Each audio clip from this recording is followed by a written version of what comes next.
আমার চরিত্রের নাম ফাহাদ। আমি ফ্যামিলির বড় ছেলে।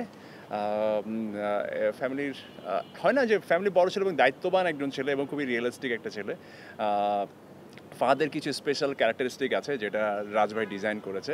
আই হোপ আপনারা যখন কাজটা দেখবেন তখন আপনারা আসলে একটা ডিফারেন্ট একটা ফাহাদকে দেখতে পাবেন।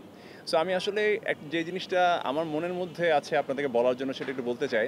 একটা সময় যখন আমরা কাজ শুরু করি তখন প্রচুর ভালো, ভালো সিরিয়াল হতো বা সিরিজ হতো এবং ওইসব সিরিজ দিয়ে প্রচুর স্টার তৈরি হয়েছে।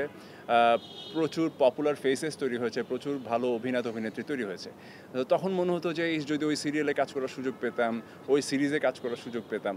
তো একটা সময় দেখা গেল যে হঠাৎ করে আ সময় গড়াতে সেরকম পপুলার কোনো সিরিয়াল বা পপুলার কোনো সিরিজের যে একটা ধারাবাহিকতা ছিল ওটা কমে গেছে। হয়তো কালে ভদ্রে একটা হঠাৎ করে একটা সিরিয়াল আসতো যেটা মানুষ পছন্দ করছে। কিন্তু ম্যাক্সিমাম সিরিয়াল বিভিন্ন চ্যানেলে বা বিভিন্ন সিরিজ বিভিন্ন চ্যানেলে অন এয়ার হতো।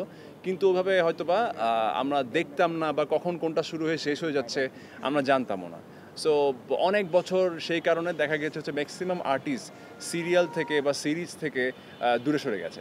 সো অনেক দিন পরে হঠাৎ রাজ ভাই একটা প্ল্যান করলেন যে চলো ইরফান আমরা একটা দুর্দান্ত গল্প বলতে চাই, যে গল্পটা আমার খুব কাছের এবং সেই গল্পের যারা আর্টিস্ট সবাইকে আসলে ওই গল্পের চরিত্র হয়ে উঠতে হবে, তোমাদেরকে প্রপার সময় এবং ডেডিকেশন দিতে হবে।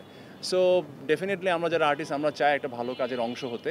তো সেই জায়গা থেকে এই দুর্দান্ত গল্পের একটা অংশ হতে পারে এটা আমার জন্য অনেক বড় একটা ব্যাপার। এটা আমাদেরই গল্প। সত্যি বলতে আমরা খুবই অ্যাজ এ ফ্যামিলি মেম্বার আমরা এখানে সবাই কাজ করছি।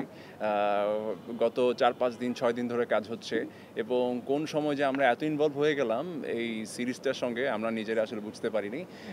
এবং বরাবরই আমি বিশ্বাস করি এই সিরিজটা ডেফিনিটলি রাজ ভাই পারিবারিক গল্প বলার ক্ষেত্রে এখন মার্কেটে কিং। হ্যাঁ, উনার প্রত্যেকটা পারিবারিক গল্প মানুষ প্রচুর দেখে এবং ওই ফর্মুলা রাজ ভাইয়ের জানা আছে এবং গল্পটাও এইভাবে ডিজাইন করা যাতে প্রত্যেকটা মানুষ সকল বয়সী অডিয়েন্স যাতে গল্পটা দেখতে পারে।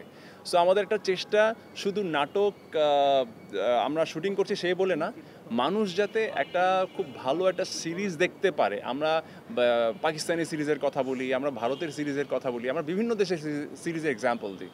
আই হোপ এই সিরিজটাও একটা এক্সাম্পল হিসেবে বাংলা নাটক ইন্ডাস্ট্রিতে থেকে যাবে।